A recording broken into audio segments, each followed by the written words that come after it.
여러분, 역사책에서 백제하면 누가 떠오르시나요? 황산벌의 계백장군? 아니면 낙화암의 의자왕? 보통 여기서 백제의 역사는 끝났다고 생각하죠. 하지만 백제가 망하고 나서 오히려 전 세계를 무대로 미친 활약을 펼친 또 한 명의 백제 장군이 있었습니다. 이 사람 스펙이 장난 아니에요. 망해가는 나라에서 단 열흘 만에 3만 군사를 모았고 나중에는 중국 당나라로 건너가 티베트와 돌궐족을 박살낸 전쟁의 신이 됩니다. 하지만 한국 역사에서는 오랫동안 배신자라고 불리며 잊혀졌던 사람. 이름부터 독특한 남자 흑치상지. 도대체 그는 왜 조국을 향해 칼을 겨누게 되었을까요? 그 드라마보다 더 드라마 같은 삶을 오늘 제대로 파헤쳐 보겠습니다. 먼저 이름부터 짚고 넘어가야겠죠. 성이 흑치입니다. 검은 이빨. 처음 듣는 분들은 이 사람이 이를 안 닦았나? 하실 수 있는데 절대 아닙니다. 이건 그의 가문이 다스렸던 지역 이름에서 따온 성씨예요. 그런데 놀라운 건 이 흑치라는 곳이 한반도가 아니라 동남아시아, 지금의 필리핀이나 베트남 쪽으로 추정된다는 겁니다. 당시 그 지역 원주민들이 이를 검게 물들이는 풍습이 있었거든요. 이게 무슨 뜻일까요? 맞습니다. 백제라는 나라가 우리가 생각하는 것보다 훨씬 더 넓은 바다를 지배했던 해상제국이었다는 결정적 증거죠.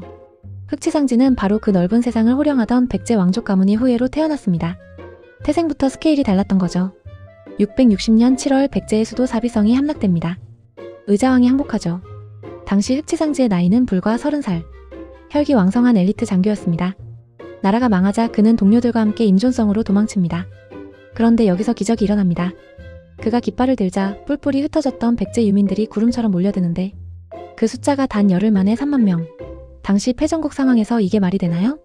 그만큼 흑치상지의 카리스마가 엄청났다는 겁니다. 당나라의 그 유명한 명장 소정방이 이를 갈며 군대를 몰고 왔지만 흑치상지는 성문을 굳게 닫고 지형을 이용한 게릴라 전술로 당나라 대군을 농락합니다. 결국 소정방은 이기지 못하고 철수하죠. 이때 백제 전역 200여 개 성이 다시 일어섭니다. 바야흐로 백제 부흥 운동의 전성기였죠. 하지만 역사는 해피엔딩이 아니었어요. 적은 당나라가 아니라 내부에 있었거든요. 백제 부흥군을 이끌던 지도부, 즉 왕자 부여풍, 승려 도침, 장군 복신. 이 세 사람이 권력 다툼을 시작합니다. 서로를 의심하고 죽이고. 콩가루 집안이 따로 없었죠.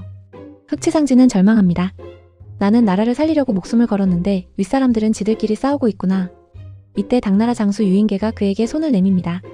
항복해라, 너의 능력을 알아주겠다. 결국 흑치상지는 부하들을 살리기 위해 그리고 더 이상의 무의미한 희생을 막기 위해 투항을 선택합니다. 그리고 운명의 장난처럼 자신이 그토록 목숨 걸고 지켰던 임존성을 이번엔 당나라 군복을 입고 공격하게 됩니다. 자신의 손으로 자신의 둥지를 부숴야 했던 그 심정. 역사책엔 단 몇 줄로 나와 있지만 그날 밤 흑치상지는 얼마나 울었을까요? 백제는 완전히 멸망했지만 장군 흑치상지의 진짜 전설은 이제부터 시작입니다. 당나라로 간 그는 그야말로 물 만난 고기였습니다. 당시 당나라는 서쪽의 토번 때문에 골머리를 앓고 있었어요. 토번이 워낙 싸움을 잘해서 당나라 군대가 연전연패 중이었거든요. 이때 흑치상지가 투입됩니다. 그는 전공법 대신 한밤중에 결사대 500명을 이끌고 적진을 급습하는 기습작전을 펼칩니다. 토번 군대는 혼비백산에서 도망쳤고 당나라 황제 고종은 감격해서 그에게 엄청난 보물을 내립니다. 이뿐만이 아닙니다. 북쪽의 돌궐족이 쳐들어왔을 때는 봉화대를 이용한 심리전으로 싸우지도 않고 적을 도망가게 만들었어요. 그는 당나라에서 영국공이라는 높은 자기에 오르고 최고의 대우를 받았습니다. 만국민 출신으로는 기적같은 출세였죠. 하지만 이방인의 성공을 질투하는 세력은 어디에나 있죠. 당나라 측천무후 시절 공포정치가 시작되면서 흑치상지도 모함을 받게 됩니다. 반란을 꾀했다는 말도 안 되는 누명을 쓰고 감옥에 갇힌 흑치상지. 혹독한 고문 앞에서도 그는 굴복하지 않았지만 결국 치욕을 견디지 못하고 689년 감옥에서 목을 매 자결합니다. 향년 60세였습니다. 그렇게 잊혀지는 듯했던 그는 무려 1200년이 지난 1929년 중국 낙양의 북망산에서 다시 세상에 나옵니다. 그의 무덤과 묘지명이 발견된 거죠. 묘지명에는 그의 업적과 억울한 죽음, 그리고 그가 얼마나 대단한 인물이었는지가 상세히 적혀 있었습니다. 이 비석 덕분에 우리는 배신자가 아닌 인간 흑치상지를 다시 만날 수 있게 된 겁니다. 백제 부흥군의 영웅에서 동지를 친배신자로, 다시 대륙을 호령한 명장으로, 끝내 억울하게 죽은 이방인으로. 흑치상지의 삶은 경계인에 비해 그 자체였어요. 만약 백제 지도부가 분열하지 않았다면? 만약 그가 끝까지 백제에 남았다면? 역사는 바뀌었을까요? 여러분은 흑치상지를 어떻게 기억하시겠습니까? 살기 위해 조국을 버린 현실주의자일까요? 아니면 시대를 잘못 만난 비운의 천재일까요?